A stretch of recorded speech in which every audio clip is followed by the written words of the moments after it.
Do we have the videos? Or do we need another moment? I think we need another moment for the streamings to start, and when we are okay, we will start. Cool.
Thank you.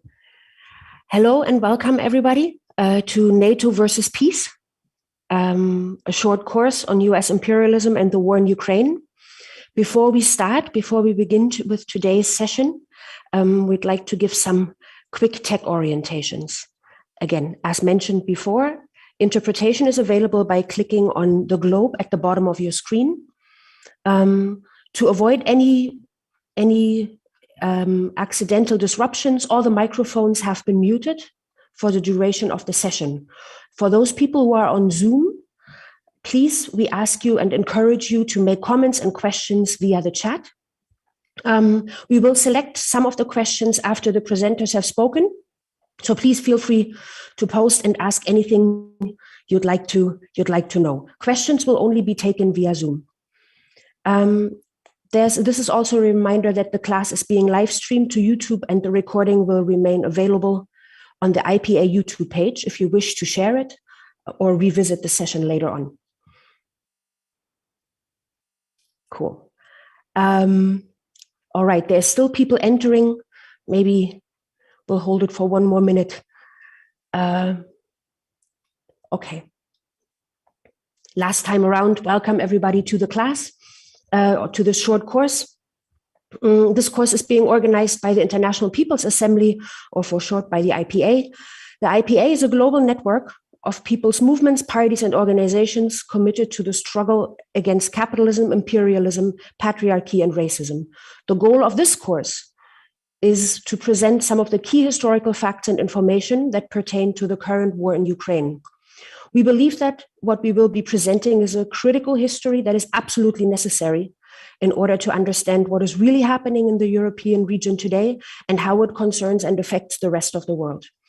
This course has a total of 3 sessions. This is session number 2. If you missed the first one, please revisit it at the IPA YouTube channel. So there will be one more session, the third one next week at the same day, Wednesday, and at the same time. In today's session, we'll be learning about sanctions, what they are, how they are used, and what their effects are. For this, we are honored to have with us Manolo de los Santos, a comrade of the International People's Assembly and the coordinator at the legendary People's Forum in New York. And we're honored to have Daimar Martes, who is an anthropologist from the Central University of Venezuela and a researcher at SURAS, an organization focused on the study of unilateral coercive measures and the phenomenon of human mobility in Venezuela. I would like to give the word to our first speaker. Manolo, please take it away. Thank you, Francisca, for the warm introduction. Thank you to all the friends of the International People's Assembly, comrades from across the Global South, Africa, Asia, Latin America, but also in Europe and North America, who are accompanying this key debate for us right now at this conjuncture. I want to start off by saying that we're going to start talking about sanctions, but we're going to finish talking about something completely different. So join me for this crazy hayride or roller coaster as we talk about sanctions today. a few questions that we want to start addressing. What are sanctions? Why is it that sanctions are being used so commonly by certain countries against others? In particular, why is it that the United States has the power to impose sanctions on so many people around the planet? And ultimately, a question that applies to our moment today. Why is it that what is the impact of US sanctions on Russia today? Because I think that impacts a lot of our political discussion at the moment. Obviously, I'm a nerd, so I have to go back thousands of years to start talking about sanctions today. When we think about sanctions today, we have to go back to the concept of the siege. In ancient times, when an army wanted to defeat a city that was being defended by its four walls, we all have seen these movies of ancient Greece, of wars in the Middle East, going back to ancient times. The way to defeat a city that had surrounded themselves with walls was to make a siege, to surround it by all forts, and basically to wait it out and to deny the city access to food, access to water, access to medicine, and to eventually make it surrender. Part of the trick back then, as it is now, we will find out, was to force the people inside the besieged city to either mutiny, to rebel, and to create enough of an internal chaos that would force the city to surrender. Essentially, the objective of sanctions and siege, going back centuries, has always been about regime change. But obviously, we're talking now about sanctions in a much more sophisticated way. In reality, when we want to define them in a classic way, we're talking about sanctions as essential rules which prevent countries from conducting trade with countries that are targets of these sanctions. Today, we're not talking just about siege on a city, but essentially a siege on whole countries and sometimes whole regions. The objective of these sanctions always has to be clear to us, which is how do you inflict the most damage in order to induce and generate regime change? Sanctions, we have seen over time, have a capacity to actually devastate and ruin a country's economy. But the question often that isn't asked is who gets to decide when a country becomes the target of sanctions? What is actually the process, if there ever is one? Is it even democratic for one country or a set of countries to decide who can be sanctioned? And historically, at least, I would want to say in the past, in the period since World War II, in the post-1945 world, in which the United Nations is created, there were two primary means for imposing sanctions. There were those international sanctions that were directly imposed by the United Nations. In theory, this meant that there was going to be a fair and objective use of force in order to prevent greater harm. But then there's another set of sanctions, which we're actually going to talk deeper in a later point, which is what we would call unilateral coercive measures, which are those that are actually imposed and enforced by a single country and their allies. The reality is that today, the majority of sanctions in the world are not sanctions in exactitude. They're actually unilateral coercive measures. Primarily, the United States government chooses and decides unilaterally, arbitrarily, how to impose and what to enforce against many countries around the world. From 1945 to 1990, in the debates inside the United Nations, about 104 sanctions were approved. 2/3 of that were mostly unilateral US sanctions. Between 1945 and 1990, only 2 real comprehensive sanctions regimes were actually fully approved by the UN Security Council. We often don't hear about these.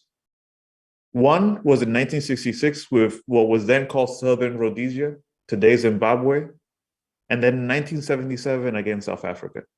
In both cases, it was a popular demand of the movements, of the working class movements around the world, to actually impose sanctions against racist apartheid regimes in Southern Africa. And the key reason why these sanctions were even approved in this period of time, again, 1966, 1977, is because of the key role that the Soviet Union and the socialist countries around the world, primarily in Eastern Europe, had in actually imposing the liberation agenda in the international sphere. The US ultimately, though, along with its NATO allies, Western Europe, the UK, France, Germany, never ceased to stop trading with these countries to the very end. And therefore, these sanctions were almost ineffective. It was a symbolic political question to say that the UN had sanctioned South Africa in 1977. Not to confuse the two, but I will talk a little bit about the Soviet Union and the role that it played in this time in history. Because in a sense, the Soviet Union was the main veto when the US and other powers would want to use sanctions from the UN Security Council as a way to attack developing countries in the third world. Anytime, for example, when the US tried to impose through the UN sanctions against Cuba, against the Congo, against Vietnam, against the Democratic People's Republic of Korea, it was often the Soviet Union and the socialist camp that were essentially the bloc that forced the discussion in another direction. And sadly, the case became clear about the importance of the role of the Soviet Union and the socialist camp when in 1990, 1991, we saw the fall of the Soviet Union and the socialist camp. Because since then, the Security Council, for the most part, has simply become another instrument by which the US imposes its global hegemony, and what has now become a unipolar world. We will also talk a bit later about unipolarity and multipolarity and what that means for us in talking about sanctions. One of the key examples that immediately came out in 1990 was the war in Iraq. Many of us, I want to say many of us here who are young, who were barely being born in this period, often think about the wars in Iraq, but we often do not remember what came between 1990 and 2003, which was a most devastating and brutal sanctions program, actually voted on by the UN Security Council with no opposition. It must be said, all countries on the UN Security Council approved and voted for these brutal sanctions against Iraq. We will not go into the details of whether Iraq deserved this or not based on who their political leaders were or their actions. That is actually irrelevant to our discussion. The real issue is that Iraq was made an example for the rest of the third world about what it meant to live in a unipolar world after 1990. When the sanctions on Iraq started, again, imposed by the UN, the UN Charter, which many of us defend, came into a sharp contradiction because the UN Charter clearly empowers the UN to use economic tactics to keep international peace. But at the same time, that same UN Charter makes an explicit commitment enshrined in the Declaration of Human Rights that it has to fight for the right of every person to health, to food, to drinking water, to education, shelter, and safety. And for the first time, we saw that the US was clearly dedicated to enforcing these sanctions on Iraq in a way that they never were interested in enforcing in Zimbabwe or South Africa. To the point that between 1990 and 2003, the sanctions went so deep that not only were food and medicine prevented from reaching Iraq, but even the chemicals needed to treat drinking water in Iraq were basically blocked, sanctioned, prohibited from entering the country. In a matter of a year, from 1989 to 1990, Iraq's GDP per capita dropped by 76%. In that time, something had not been seen like this. It was one of the most brutal devastations of a national economy. Very few countries had been prepared to deal with something like this. In fact, I would say that we wouldn't see something as drastic as this till we saw the case of Venezuela just a few years ago. And my dear comrade Aymar will speak more in detail about this. To imagine the graveness, the gravity of US sanctions, of the UN US sanctions on Iraq, the price of a kilo of wheat in 1990 was going for 0.05 dinars, the currency, the local currency of Iraq. In 1998, it had already gone up to 325 dinars. When we look at this, this is a price increase of over 6,500%. That is the equivalent, for folks who don't understand kilos, of 2 pounds of flour going up in cost from $2 one day to $13,000 in a few years. It is then with no surprise that years later, when the reports came out, that over 500,000 children had died in Iraq due to malnutrition and contaminated water. When thank God she's in hell, Secretary of State Madeleine Albright was asked about the human damage, the human consequences, what they constantly see as collateral damage. Was it worth it? She coldly answered, "It is worth the price." Since 1990, sanctions have only increased around the world. And the perpetrator, the criminal perpetrator of these sanctions, continues to be the same. Since 1998 alone, over 20 countries have been sanctioned unilaterally by the United States government. That's why I almost want to start breaking from our use of the word sanctions, because sanctions hide so much of the illegal yet legal structures behind what is actually taking place. It's hard because we've actually have facilitated the use of the word sanction so much in our political discourse, but what we're actually talking about, and I actually thank the Venezuelan comrades for putting this into our plate, putting this into our discourse, that what we're looking at is unilateral coercive measures. A key example of this before Venezuela is Cuba. And I want to talk a little bit about this. Since 1961, Cuba has been faced with one of the most sophisticated set of measures against any country in particular.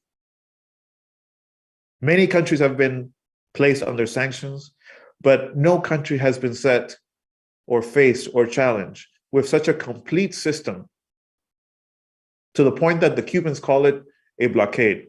Rarely do you ever hear Cubans use the word sanctions, because it would only look at a small fragment of what actually happens to the people of this beautiful island.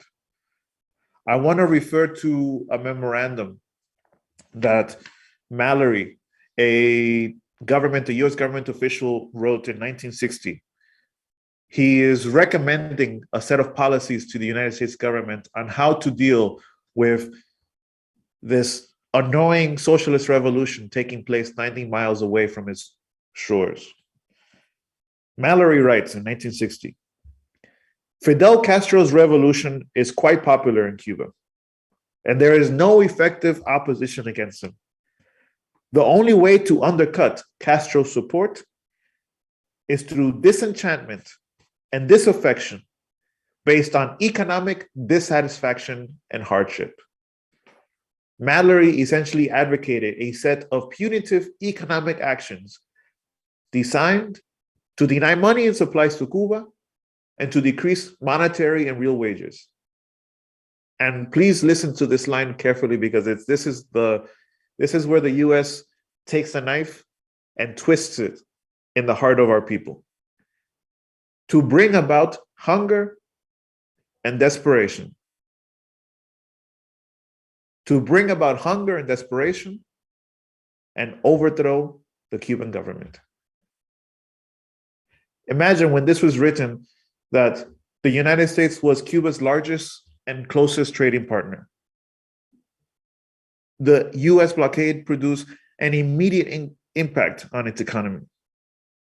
The share of Cuban exports that went to the United States plummeted from more than 60%, where it stood in 1958, to less than 5% by 1961.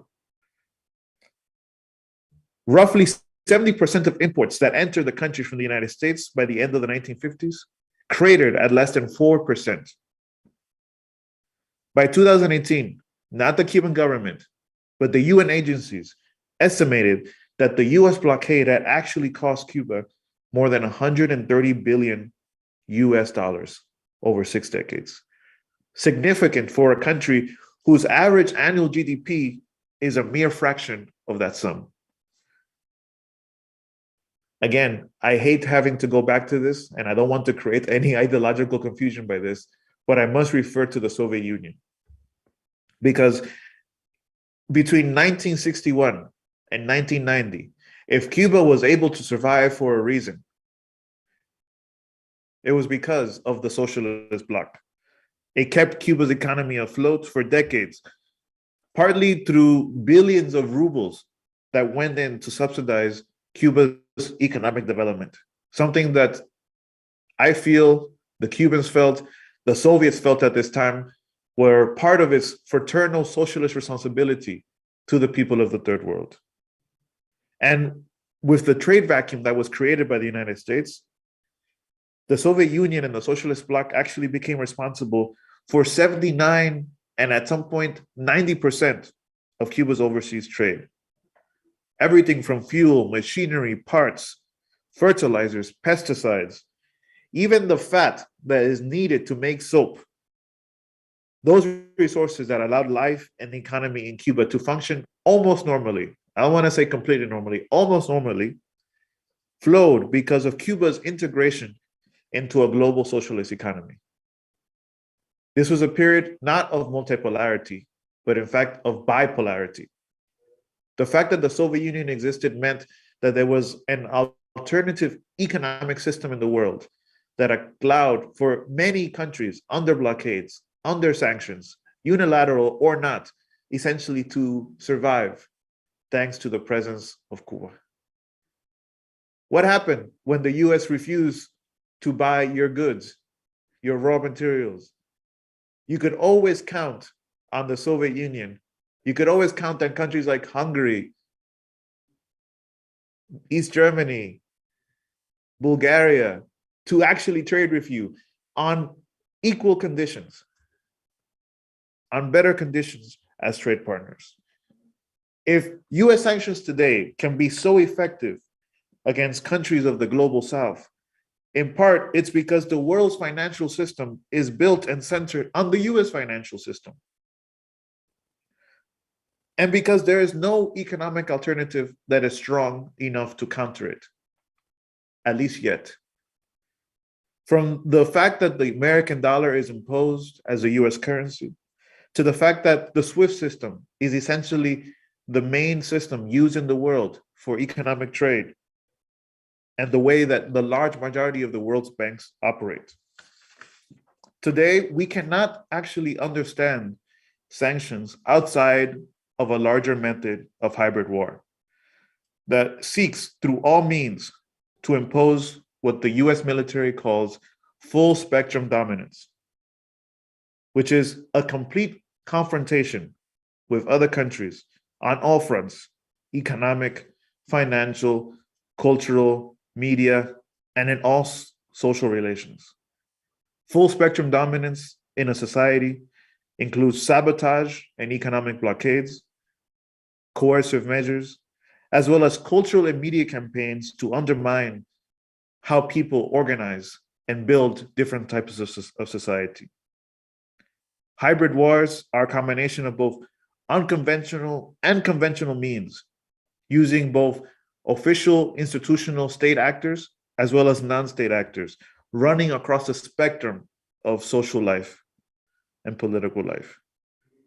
Part of this hybrid warfare actually is the battle of ideas. And we're seeing that played out fully right now when even this question of sanctions comes up. How many of us have been forced, pushed, bullied into believing that sanctions against Russia are a good thing? How many of us are being polarized into believing that Zelensky is the best friend of humanity and Russia is the biggest menace to peace on the planet? Hybrid warfare with this battle of ideas is smothering hostile countries through sabotage and blockades, and essentially trying to push the populations most affected by both war and blockade to organize and act against their own interests and to rebel. Sanctions against Russia today really take a unilateral character.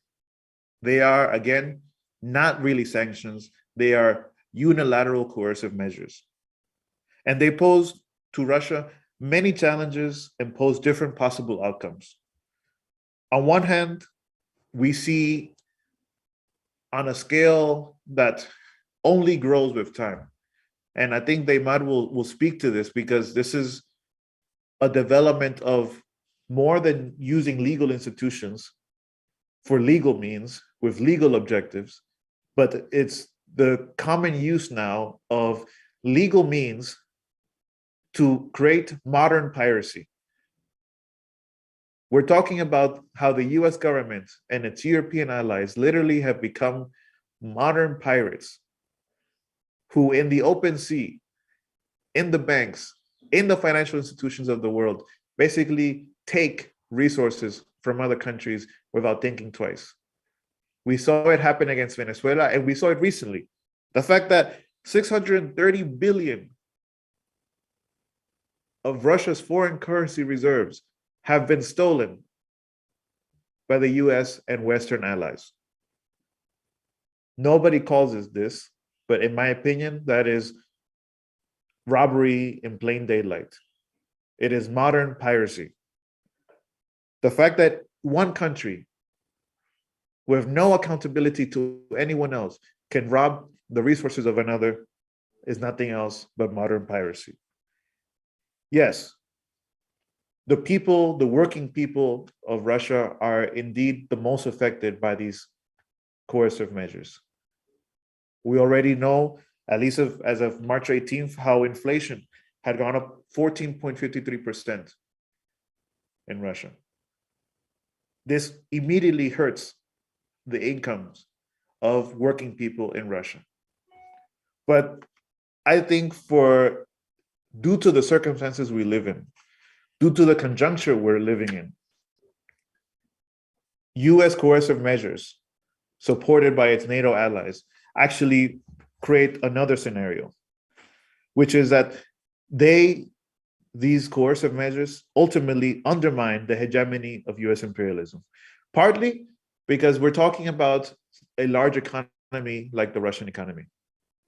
We're not talking about a small country of 11 million people like Cuba. We're not talking about a small country of 30 plus million people in Venezuela.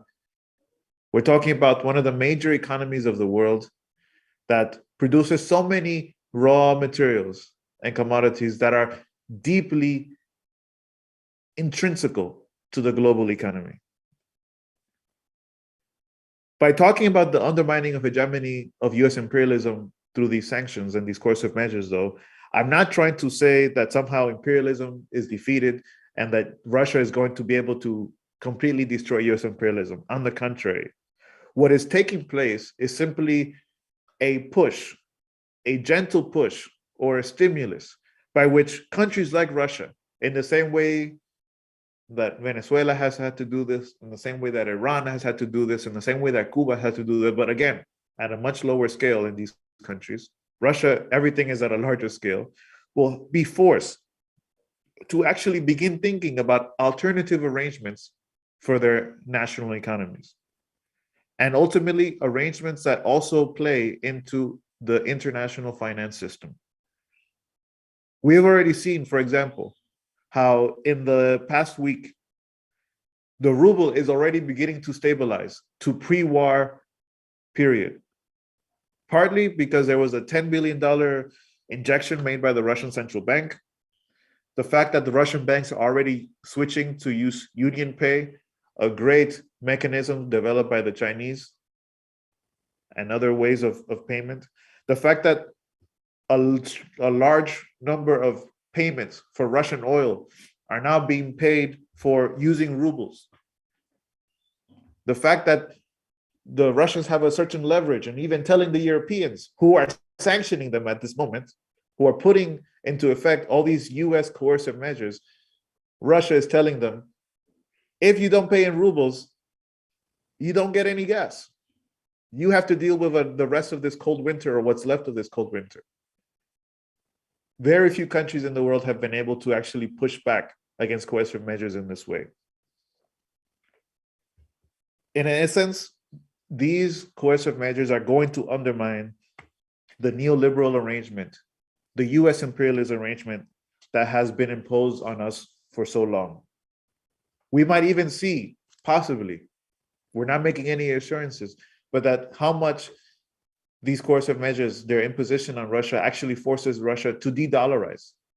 And we're already seeing, for example, the role that Chinese banks are playing as intermediaries in a process by which, for the first time in many years, large trades, primarily for Russian oil, are being paid for in other currencies, rupees for rubles.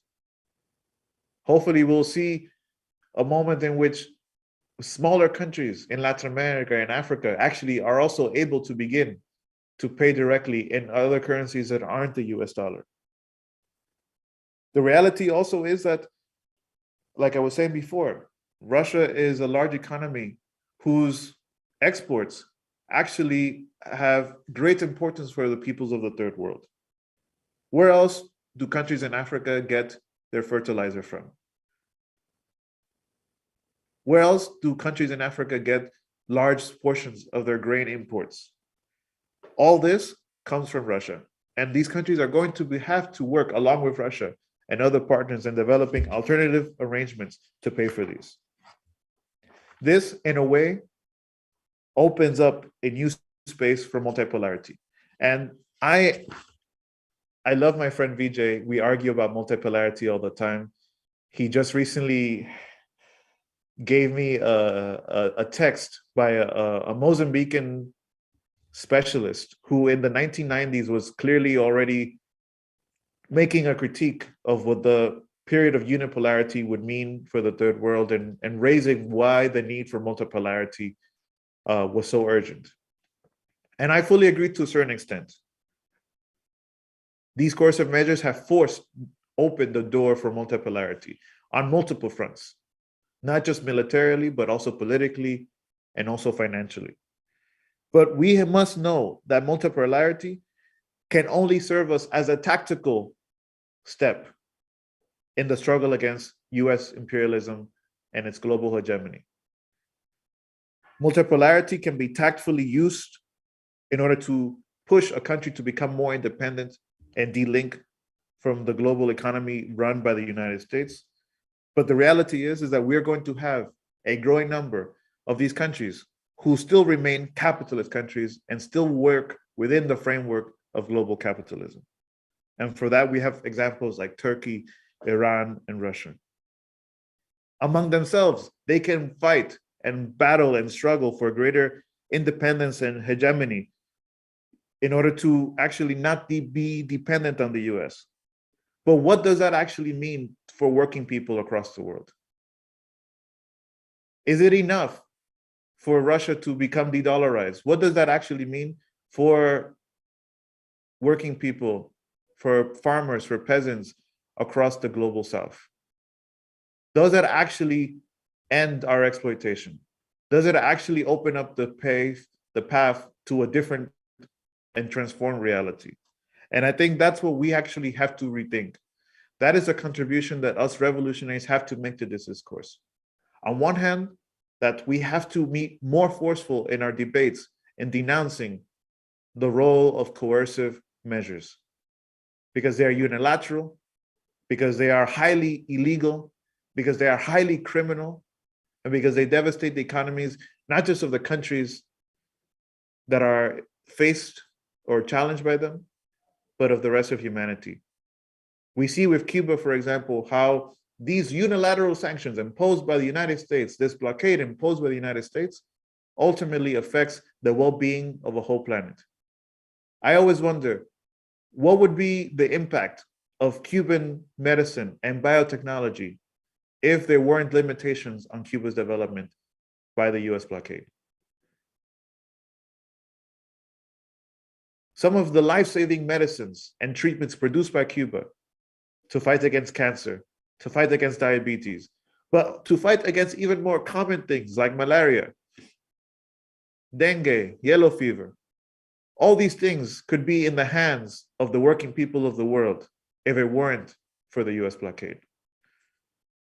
We know that if we want to actually liberate the third world, if we want a third world project to actually exist, the only path is a socialist path.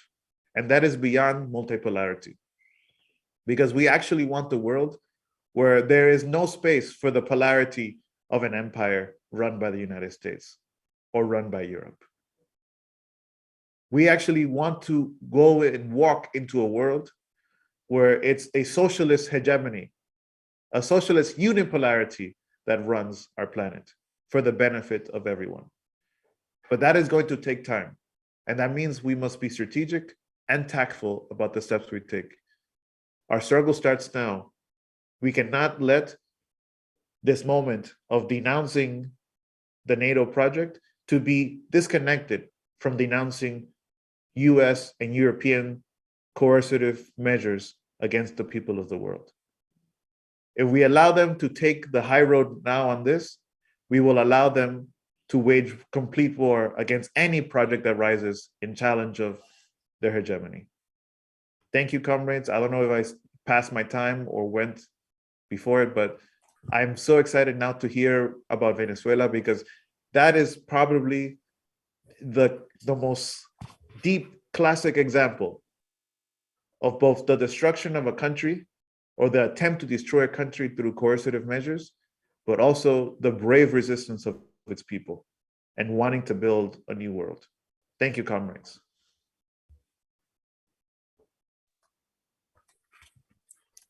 Thank you, Manolo. Please, Daimar, we're looking forward to your contribution. Bueno, hola, buenas tardes a todas y a todos. Muchas gracias. Hello, good afternoon, everyone. Thank you very much for the invitation to be here.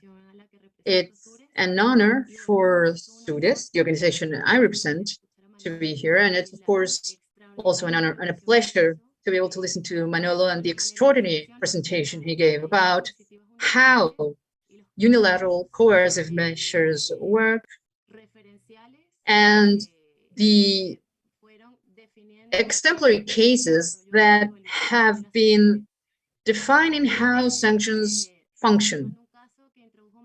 I'd like to mention a case here that Manolo described. It's something very important, which is the case of Iraq. This lasted 13 years. It began in 1990. And while we can think of these sanctions as a consensus because they were adopted by the UN Security Council, they were proposed by the US. And what's important here is that the case of Iraq generated an internal crisis within the UN. It's on this experience that we have the proposal of the intelligence sanctions, which we hear nowadays in the different narratives that try to deviate attention about what sanctions actually cause on populations. So it's about unilateral coercive measures. The first UN relator on this.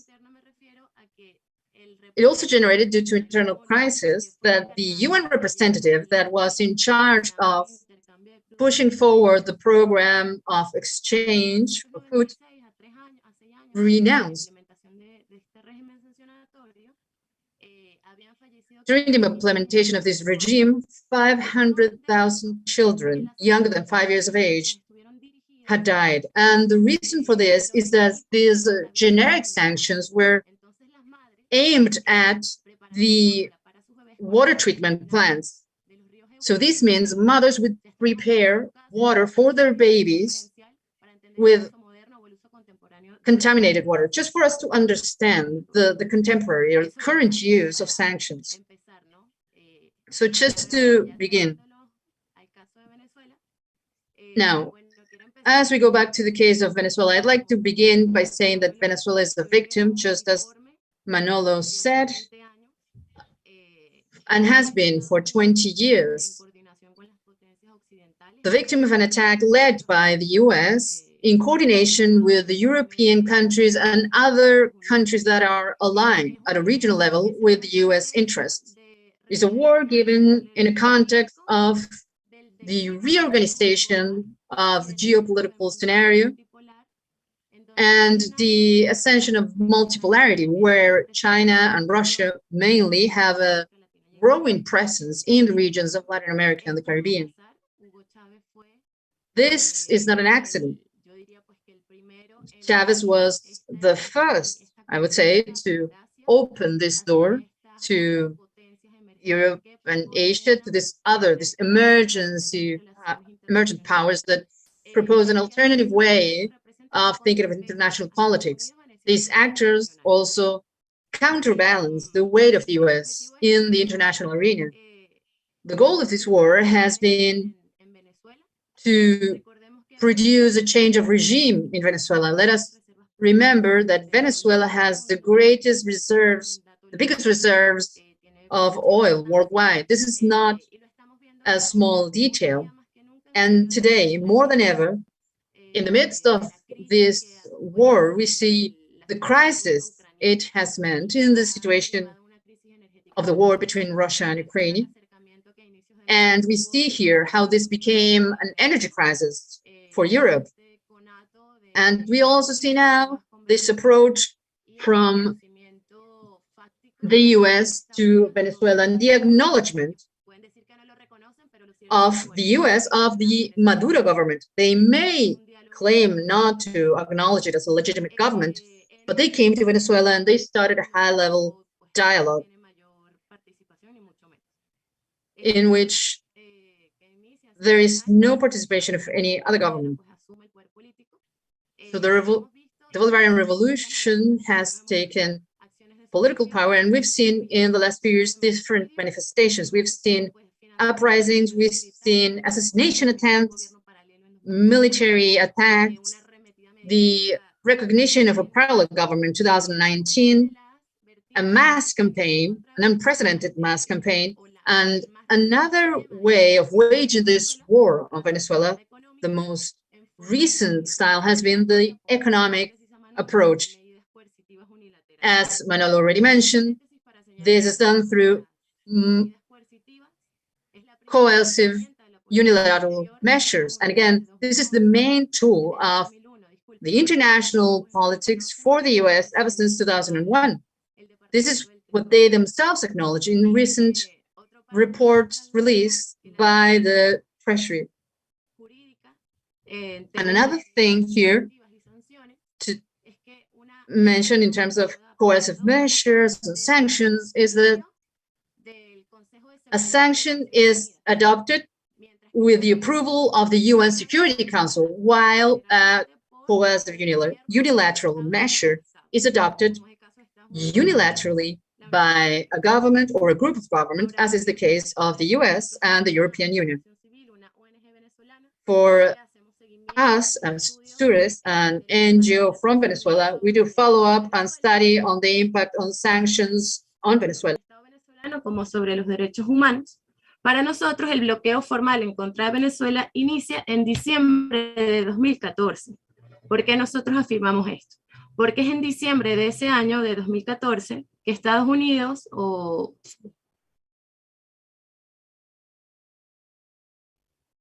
su expresidente Barack Obama firma un instrumento jurídico, el primer instrumento jurídico estadounidense contra Venezuela, que se titula la Ley de Defensa de los Derechos Humanos y Sociedad Civil en Venezuela. Esta es la declaración formal y pública, por primera vez, de Venezuela como un objetivo de la política exterior estadounidense. Y asimismo, dentro del protocolo que tiene el Departamento del Tesoro estadounidense, es el proceso con el que Estados Unidos designa a un Estado o a un gobierno o a un grupo o una organización como enemigo de su política exterior o de su seguridad nacional. Eso es un manual, es un protocolo que muy bien pues han escrito, definido los ideólogos de los regímenes estadounidenses. Ese es el primer instrumento jurídico en contra de Venezuela. Ahora bien, desde entonces se han emitido 7 órdenes ejecutivas en contra de Venezuela. La primera, y este documento es muy importante, fue la orden ejecutiva 13.692. Dentro del protocolo del Departamento del Tesoro, ¿me das un segundo que paró la interpretación en inglés? Enrique, estás en el canal equivocado. Pásate a inglés. Estabas interpretando inglés en español. Disculpen. Ok. Continúo. Y otra cosa, que los co-hosts, por favor, no apaguen los videos de los demás. Well, what has been said is that the blockade against Venezuela through document signed by the U.S. government starts in 2014. This signing or declaring Venezuela as an enemy country. This has been unilateral. Then an executive order was signed, which is the Barack Obama executive order, establishes Venezuela as a threat, an extraordinary threat against the national security and foreign policy of the United States. After that, first instrument, legal instrument, they signed different other executive orders and 3 laws. Since March 2015, when the first executive order was signed, both Trump and Biden have continued with this coercive program against Venezuela. So, in the middle of nowadays negotiations and propaganda against the government of Nicolás Maduro, they're saying that they will cancel or establish a license, a leave of absence, let's say, or something like that, where some of the sanctions would be lifted against Venezuela.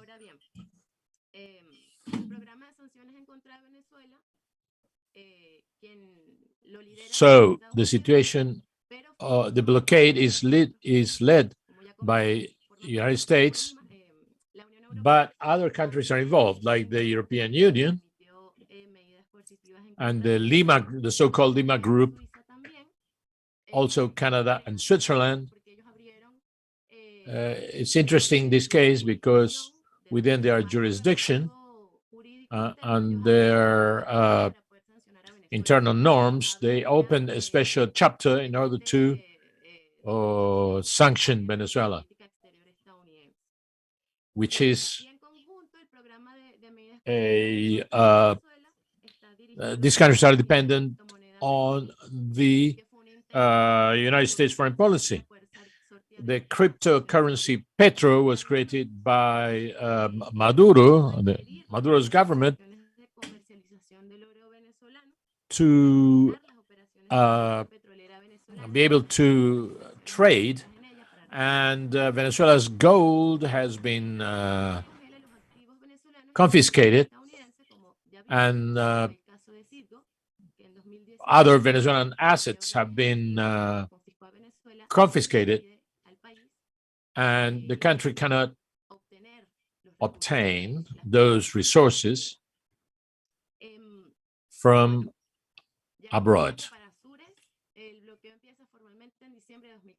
So in this December 2014, the blockade starts. But Desi Rodriguez, the vice president of Venezuela, through she presented a draft on how the blockade has affected the country. And she said that the first consequences of the financial blockade started in 2013. How? And not 2014.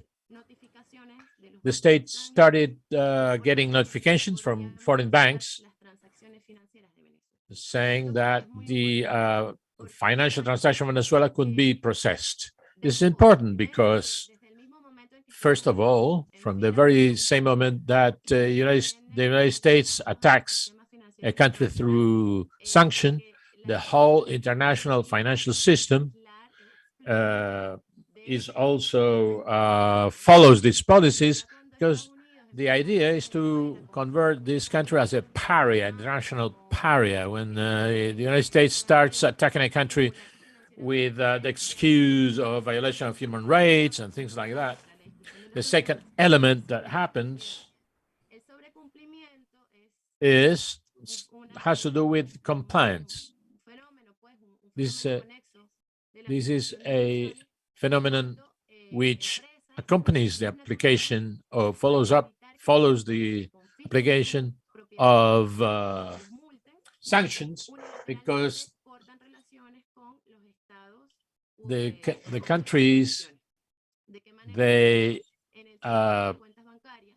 close bank accounts, they terminate unilateral contracts, and this started to affect Venezuela in 2013, because the effects of the sanctions, the formal sanctions, are the ones we have talked before, but there are side effects, let's say, that are hard to be quantified, as these financial barriers were established in 2013. Now I'm going to show some graphs, because what we have said so far is the overview of the sanctions. Now we're going to see how this affects the Venezuelan people.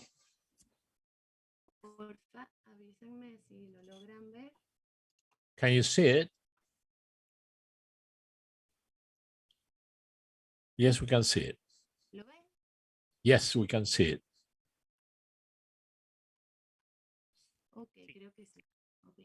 All right.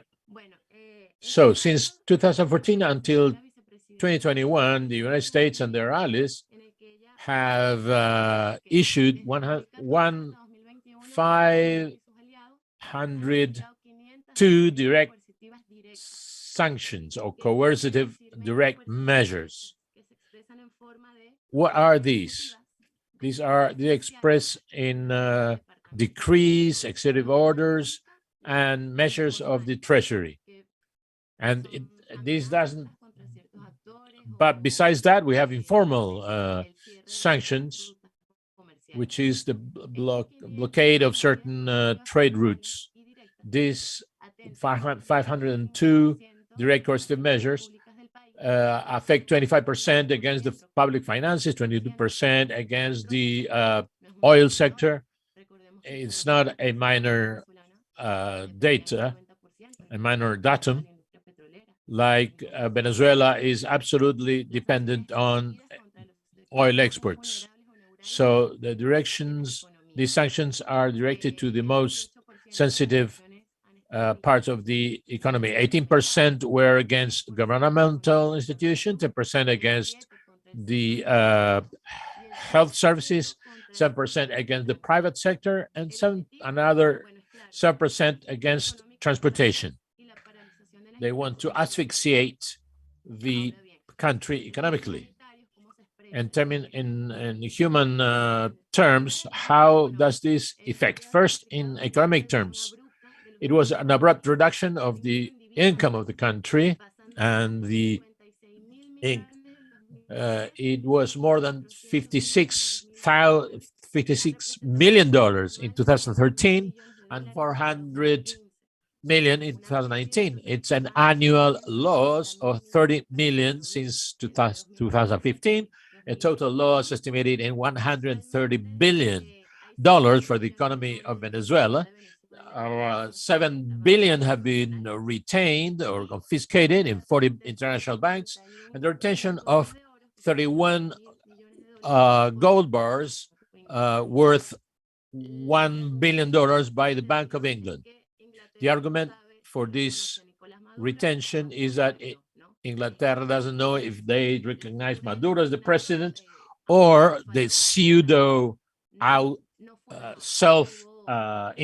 self-declared president Guaido.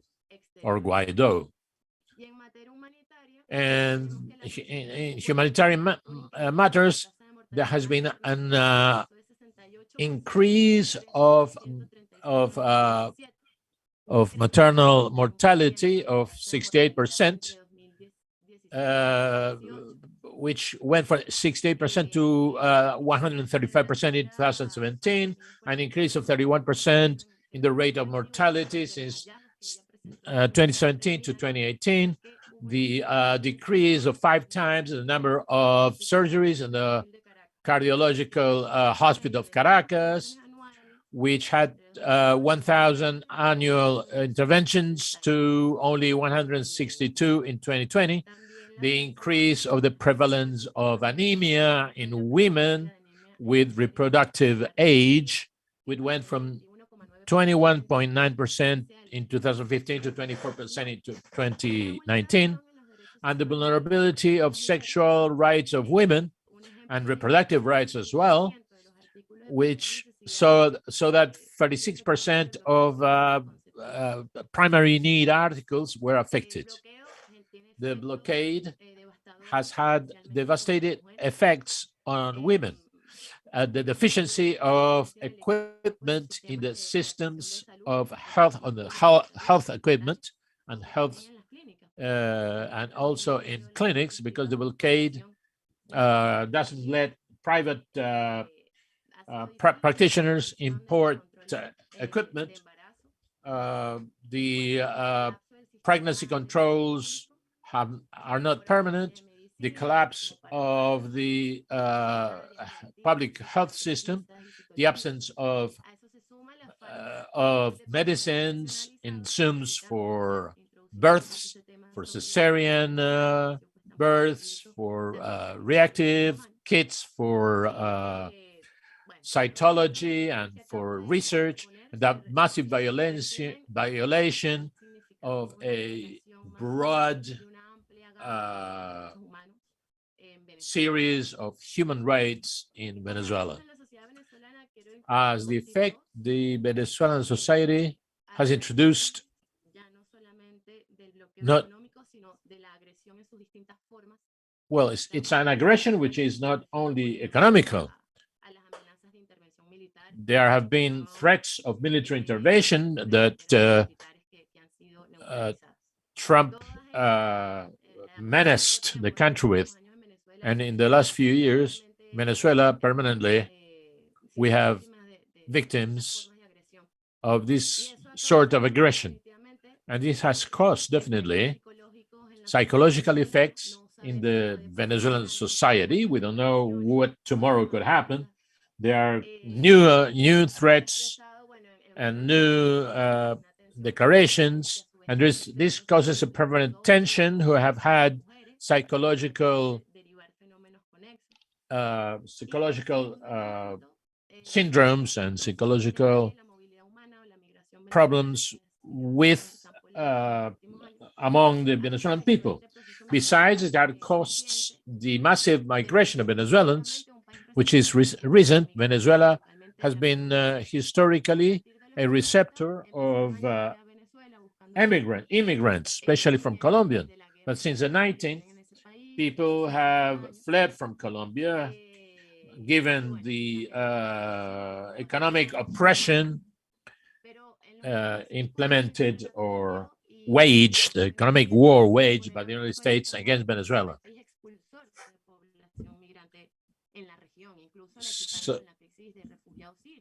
So now they are calling Venezuela as the main country that has a flow of immigrants. They're trying to compare it with Syria, which is an exaggeration. And as a comment, from Edesur, we have followed up the population of migrants who have returned to Venezuela since 2020, mainly because of the pandemic. They couldn't get health services in other countries, and we have seen what was the humanitarian conditions that they found in Colombia, Peru, and Ecuador, which are the main three countries that have received Venezuelan immigrants. So this is according to international agencies, and says that the humanitarian situation of these people is more than 60% don't have decent lives, who cannot cover their basic needs. But these countries have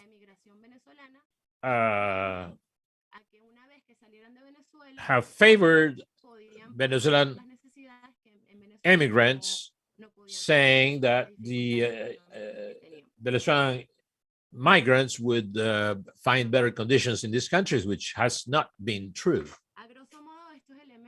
So these elements,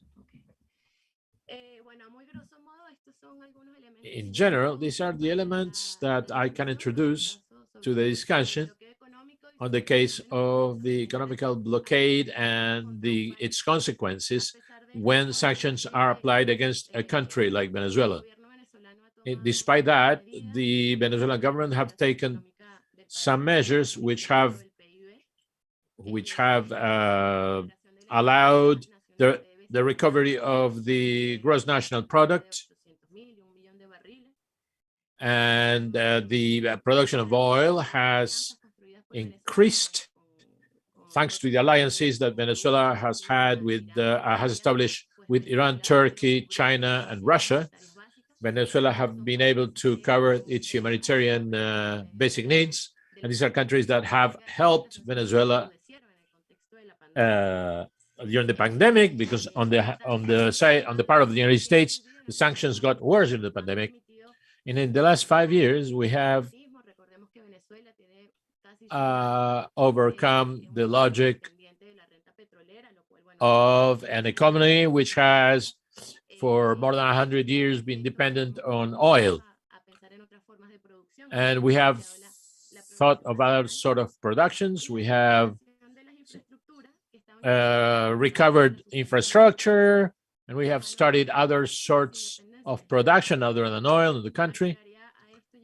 And then I could add, just to finish, that there is a high degree of the political conscience among the Venezuelan people. And we understand that the Venezuelan people understands the current situation, the current conjuncture has been described, and they know that this binary construction by the United States on the good ones who are them and the bad ones who are the others they choose is not true. With this, I conclude, and thank you very much. Thank you, Daimar. I want to thank the both esteemed speakers. We will take a very short break. We will see two videos, one from Breakthrough News and one from People's Dispatch. And after that, we will go to address some of the questions that have come up in the chat. I encourage you to ask more questions. We are looking at all of them and trying to select some fitting ones for our guests to discuss and address. So here we go with videos.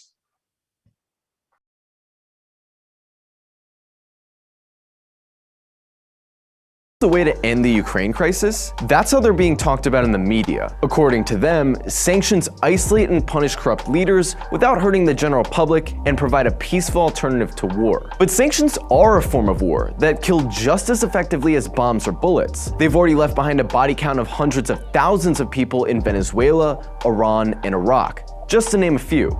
Here's how it works. Sanctions are designed to cut a country off from the world financial system with trade restrictions and cutting access to credit. What follows is usually a massive decline in the value of the targeted currency, massive increases in the cost of living, and shortages of basic goods. So while sanctions are framed as targeting just the elites, the reality is that they work by devastating the general public. Now, why would a country want to cause this kind of suffering? The goal is to manufacture a social collapse, creating conditions that push people to overthrow their governments. Don't believe me? Take it from Rudy Giuliani explaining the motivation behind the Trump administration's sanctions on Iran. The sanctions are working. The currency is going to nothing. We saw a sign of a man trying to sell his internal organs for $500 American, probably a fortune in Iran. These are the kinds of conditions that lead to successful revolution. This is the same strategy behind US sanctions on Venezuela, which some reports have say killed over 100,000 Venezuelans through deprivation of food and medicine. This was the same strategy used against Iraq during the 90s. We have heard that 500,000 children have died, and that's more children than died in Hiroshima. And you know, is the price worth it? I think this is a very hard choice, but we think the price is worth it. Now we're hearing the same script with Russia. They say they're only targeting Russian banks and state institutions, but what they don't say is that by freezing their assets, restricting their access to credit and world trade, they've caused the value of the Russian currency, the ruble, to lose almost half of its value relative to the dollar in the last month. Companies have shut down, forcing people out of work. Bans on Russian oil have come into effect, the source of 40% of Russia's federal revenue, and sanctions continue to tighten by the day. There's already been a massive increase in the cost of living, which is only likely to worsen. And yes, this is completely intentional. The ruble has already lost 30% of its value.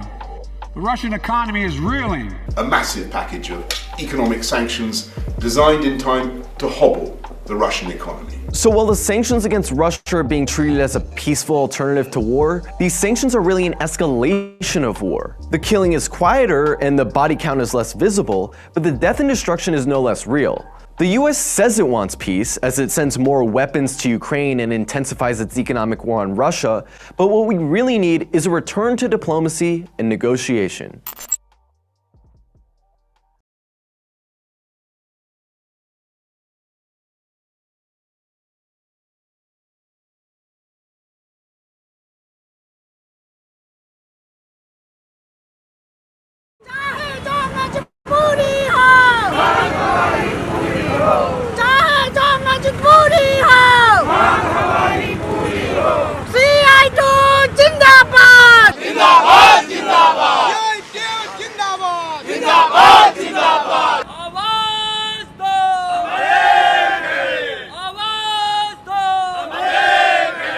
India just witnessed the largest strike in the world in recent times.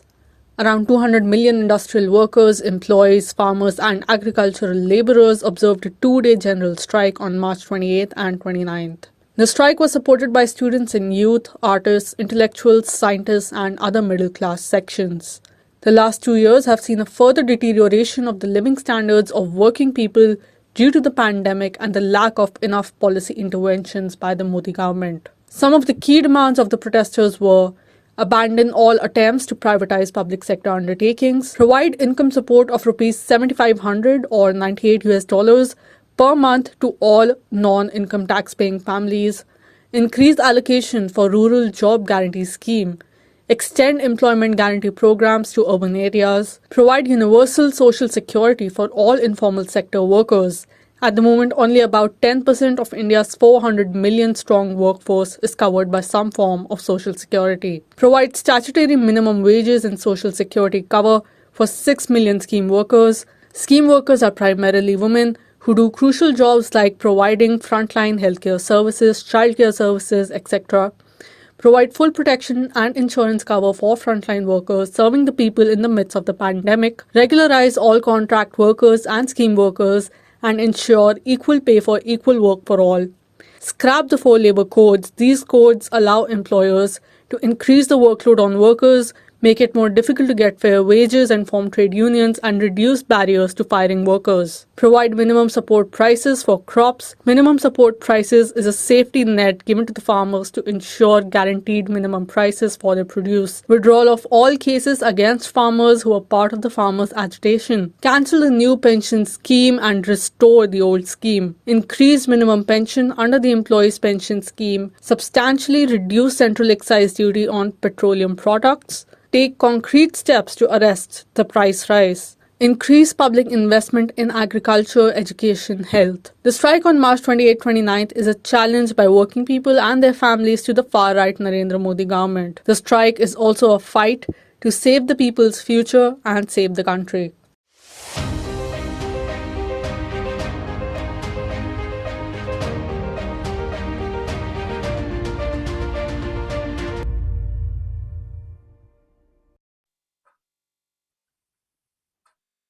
Thank you. Great videos. If you have not subscribed on social media to People's Dispatch, Breakthrough News, or Madar Media, please do so.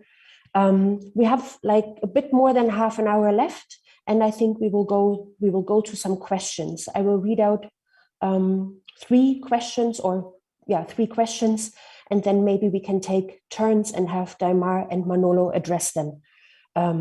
Pick the ones I guess you prefer, or answer or respond to all of them. Question number 1.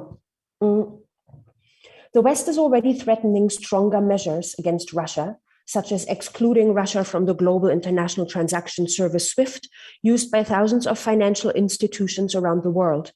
This would make it very difficult for Russian banks to do business abroad, but there would also be economic costs for countries such as the US and Germany, whose banks have close ties with Russia. Can you shed some light on how this will affect the people in the respective countries? Second question. One way of doing more damage than done by the sanction is also by attributing the shortages of any materials or products in the sanctioned countries to internal corruption. This is surely an intended consequence to destabilize the country. How do we address this misconception inside these countries? I think Daimar spoke to that to some extent, but then also how do we address it in the rest of the world? And then I would like to reread a statement by Babu Zidlabi, the president of CODESA, which is an independent human rights organization that operates in the occupied part of Western Sahara. We in Western Sahara are experiencing suffering, oppression, and the targeting of human rights activists, such as extrajudicial killings, arrests, torture, and suppression of demonstrations. The Moroccan occupation commits crimes against humanity and war crimes against the Sahrawi civilians in the occupied territory. American, French, and Spanish imperialism conspire against us every day. Donald Trump wanted to sell our land to the Moroccan occupation, to the Moroccan government, after he made a political deal with Israel at the expense of the Sahrawi and Palestinian people. The French government protects Morocco and covers up its crimes against Sahrawi civilians and practices a media blackout. I have been kidnapped, tortured, arrested, expelled from work with a group of my comrades within our organization because of the human rights activism. Because of our revolutionary anti-imperialist orientation, our suffering is not being recognized. Can you comment on how this shows the contradictions or hypocrisy of Western democracy? Maybe Daimar, do you want to go first? Would that be cool?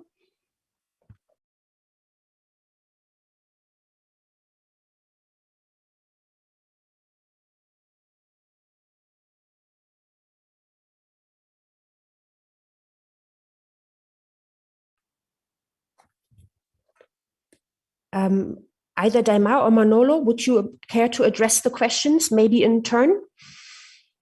About 5 minutes each? No, sure. I think the first clear hypocrisy is why does the US insist and does NATO allies insist on these coercive measures against Russia Why did they insist on imposing a blockade on Cuba, on Venezuela? But so-called human rights issues that they say they're concerned about, but that actually take place in places like Saudi Arabia, that take place in a place called Morocco today, which illegally occupies the territory of the Sahrawi people, is never taken seriously. In fact, we're still waiting for the actual application, the forceful application of UN resolutions when it comes to the people of Western Sahara. We will never see an actual successful, comprehensive sanctions regime against the Moroccan. I was about to say regime, but it's a monarchy. It's a dictatorship disguised as monarchy. We will never see a blockade or sanctions on a country like Morocco. That is not the case. And obviously we have to realize that ultimately, and this ties to one of the other questions, that these coercive measures cannot be seen as apolitical. They cannot be seen as simply legal instruments. These are highly politicized ideological forms of regime change. These are part of a larger, comprehensive, systemic method of war that seeks to overthrow certain governments and keep others in place. We have to be clear that when we talk about whether it's simple sanctions or full-on coercive measures, unilateral coercive measures, we're talking about full attempts by the governments of the West to overthrow other countries, whether those countries identify as socialist, progressive, nationalist, or whatever they describe themselves as. It almost doesn't matter. The issue is any country that in any way, shape, or form defies, goes against, alters the hegemony of the US government and its allies in the world can definitely be put on the list. And I think that's something to be worried about if more and more countries continue to be put on these lists. I mean, right now, the actual number, I think, actually surpasses over 30 countries that in one way or another are facing coercive measures. And they range on a multiple scale of things. Often when we talk about coercive measures and sanctions, one of the countries that we rarely ever mention and talk about is Zimbabwe. As a result of its major land reform program in the 2000s, Zimbabwe has been blockaded since then. This is never on our common political agenda to discuss ending the blockade against Zimbabwe. And our discussion, again, has to go beyond whether we supported Mugabe or didn't support Mugabe. It's about the fact that, again, the West, the United States and its European allies can unilaterally impose havoc, can impose destruction on a group of people with no accountability at all. Because when we talk about the over 500,000 children who were killed, they didn't die, they were killed by the US empire in Iraq. Who responds for those lives? Who responds for all the dead in Venezuela as a result of these coercive measures? Where is their memorial? Where is the tribunal, whether in the UN, in The Hague, where is the tribunal that accounts for those lives lost? Yet they want to convince us now that the criminal is Russia and that we have to bring Putin to an international criminal court? Forgive me, but I want to see there are many living US presidents that have to be brought to the International Criminal Court before Putin. That has to be put on the table. Secondly, the question of SWIFT is dangerous because, in a sense, there is a push to get Russia completely off the SWIFT system. It would have an immediate negative effect on the Russian economy, and not just on the Russian economy, on the economy of many countries. We are already seeing, and this is a reality across the global South, that both the cost of petrol, of oil, has risen dramatically, which means that the cost of food is also growing dramatically, particularly in countries in the Maghreb region and in sub-Saharan Africa. This means a major increase in the price of wheat. This also leads to many other contradictions and complications that we will have to face. But ultimately, a push to get such a large economy like Russia's out of the SWIFT system will essentially create a world in which two major economies, Russia and China, basically will have to lead the way in an alternative payment system, an alternative banking and financial system that is capable of creating an alternative not just for themselves, but for the rest of the world. I mean, imagine what it will be like for countries like Venezuela, Cuba, but many other countries, even those who are not actually being sanctioned right now, to actively be able to partake in a system where they can pay and transfer value and goods without being intermediated by a US financial system. The destruction of SWIFT would be a blessing for all of humanity, but it will go through a period of difficulty and chaos for the Russian economy before we get there.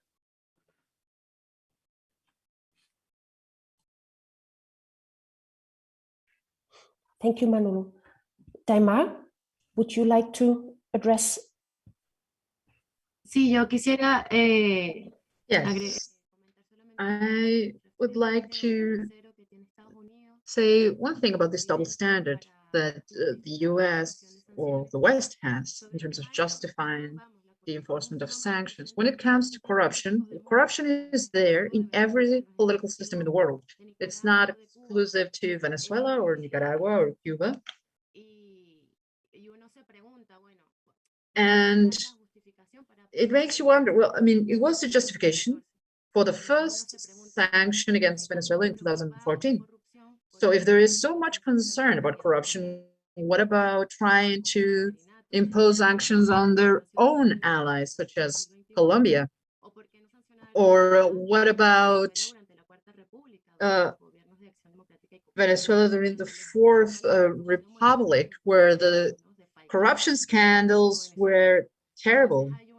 What about the corruption in the so-called interim presidency of Guaido? So there is, again, as Manolo mentioned, a very selective sanction policy.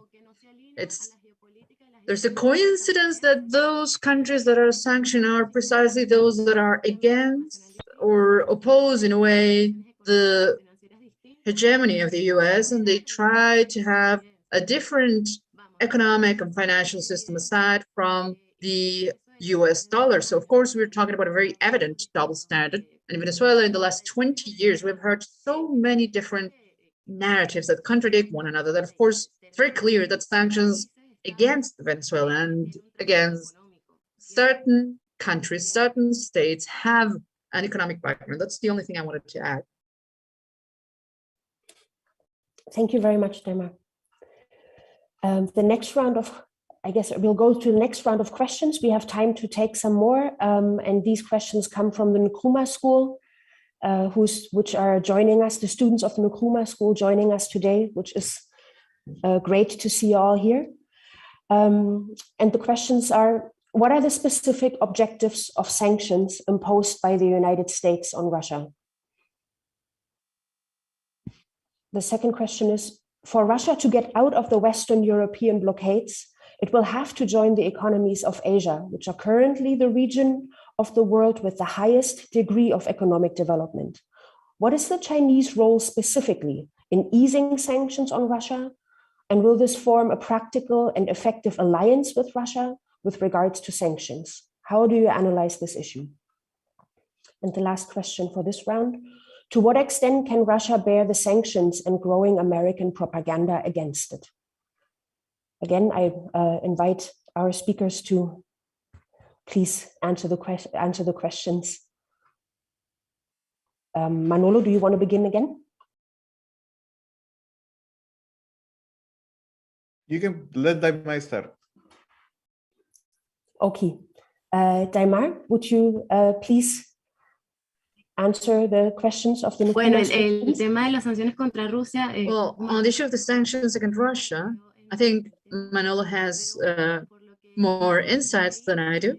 But on what we've read in the midst of this crisis that began in February, personally, I believe that the sanctions hurt most of all Europe. We're not talking here about the boomerang effect of the sanctions, and the ones that are suffering the most here are Germany and other countries that depend their energy security depend on the import of Russian oil and gas. So that's on the one hand. And on the other hand, we know that Russia, it's not Russia itself, of course, it's a very important country, but they have also built very important alliances, such as the case of India. There are conversations here ongoing in terms of having commercial relations that exceed the use of US dollars. I think it's not the same at all to sanction Venezuela or Cuba, small countries, than sanctioning a giant such as Russia, who also has connections with China. So what we see here is there's a very rapid pace at which a new space of financial relations is being forced. Russia and China have different financial spaces. They are working with different currencies. And what we are seeing right now is, in a way, the birth of a multipolar world in quite a harsh way, indeed. But I think that is the direction we are going in. And I think even today, Germany said that they would accept, they would buy the Russian oil in rubles, when 2 days ago they said they wouldn't do it. So I think that's about 60% of the oil imports come from Russia, right? So again, that was, they were hurting themselves by denying that. Yeah, that was spot on, incredibly spot on this. The reality is that the so-called objectives, specific objectives of the sanctions were to punish Russia and to actively make it so that the war in Ukraine would basically dry out and be, essentially dry out Russia's resources in waging the conflict. The reality, though, is that it's not actually having that precise effect. It's much more complicated. And I think Daimar, the points that she raised. I think one of the interesting that we're seeing, though, resulting out of this, and again, I'm not the biggest fan of multipolarity. I don't believe multipolarity is the solution to all our problems. But a positive step towards multipolarity is the fact that the main intermediary, as we are learning in the last couple of days, to allow for these exchanges, let's say between rubles and rupees, between India and Russia when it comes to oil and gas trade, has been the Chinese banks. The Chinese banks have become great intermediaries for the conversion of currency between these different countries. And I even suspect the way that the European countries like Germany, will actively begin to use, be able to pay in rubles for these massive transactions of Russian oil and gas, will actually be through Chinese banks as well. In a sense, the world that the US fears so much, in which a Eurasian project is firmly taking hold and is capable of, again, having its own alternative economic arrangements, is being forced into birth. I mean, the reality is, I don't know if Russia would have moved so quickly to actually develop trade with its ruble as fast as it is probably going to do right now. And the fact that China has stepped in, the reality, not just with Russia, but we have to say this very clearly. In the case of Cuba, in the case of Venezuela, in the cases of countries like the Democratic People's Republic of Korea, China has been the key player, I would say, in confronting these coercive measures to confront sanctions. In fact, it's the Chinese banks, it's Chinese economic and financial institutions that often help create alternative methods for these countries to survive. And that has to be recognized, I think, in a special way. Thank you, Daimar. Thank you, Manolo. We have one. You had a last question that I forget what it was exactly. The last question that we had now is, to what extent can Russia bear the sanctions and growing American propaganda against it? That was the last question. To me, that actually is the most dangerous thing we actually have to face right now. Beyond the economic measures, coercive measures that are being taken against Russia and will continue to be taken against many other countries, is the growing polarization, the growing media war that is being imposed on the people of the world, where they, like Malcolm X said many years ago, many decades ago, when you open the newspaper in the morning, they will make you think that your enemy is actually your friend, and vice versa. They have continued to do this on Russia. The level of Russophobia should be of concern to all progressives, to all revolutionaries, to anyone who thinks objectively and clearly about the situation and understands that indeed the Russians are actually not our enemy. NATO is the biggest enemy of peace on the planet. And any path to peace in Europe, but internationally, would have to go through the end of this draconian, antiquated security agreement that only sees the peoples of the East, that sees the people of Eurasia as the primary enemy of their project. We have to be worried about that.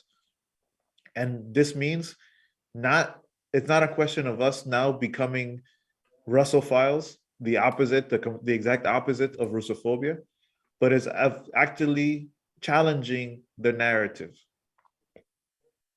It's not about us all wearing Yushanka's Russian hats now. It's about how do we actively go against a language that excludes, that marginalizes, and paints the Russian people as inferior, as subhuman, as incapable of being self-determining and having their own agency. We have to challenge that in all forms, in all spaces, no matter the cost. Because if we allow them to dehumanize the Russian people, as they are doing now, where will it end? They will dehumanize the rest of humanity. And that is part of what I think Vijay Prashad constantly has been referring to lately about this international division of humanity, in which there are humans that we can care about, and they are white and blonde and have blue eyes, and only exist from Ukraine to the West, and the rest of us, east of Ukraine, south of Ukraine, in the global south, we have no value. Our lives have no meaning, have no existence, are completely on the margins. We should be worried about this. I think that's why we are here, in order to get our heads set straight and recognize that there's other ways to discuss these matters than just opening the newspaper that tries to tell us that our friends are our enemies or vice versa. Thank you. We have one last question, and then I would also invite you to share your closing comments. The last question for tonight is, during the Falkland conflict of 1982, the US and the United Kingdom imposed unilateral sanctions on Argentina and used the structure of the UN Security Council to legitimize their behavior. How can we understand this imposition of sanctions? I would ask Daimar to please either take the question or give her closing comments, and then the same for Manolo. Thank you. Disculpa, ¿me puedes repetir la pregunta, porfa? Yes. During the Falkland conflict of 1982, the US and the United Kingdom imposed unilateral sanction on Argentina, and they used the structure of the UN Security Council to legitimize this behavior. How can we understand this imposition of sanctions?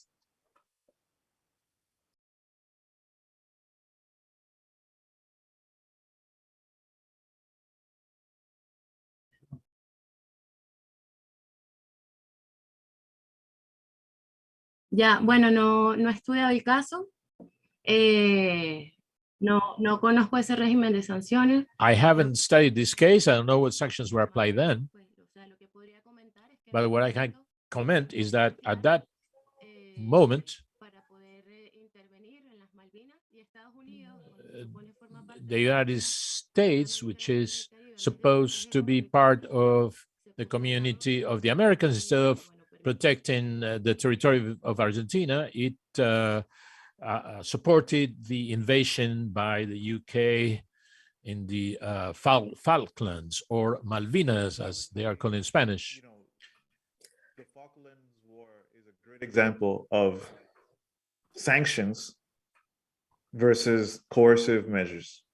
In reality, when in response to the war, to the aggressive behavior of the UK, fully financed and funded and supported by the US government in 1982, the sanctions that were placed by the United States unilaterally later on that year, Alexander Haig himself says it. He was the Secretary of State.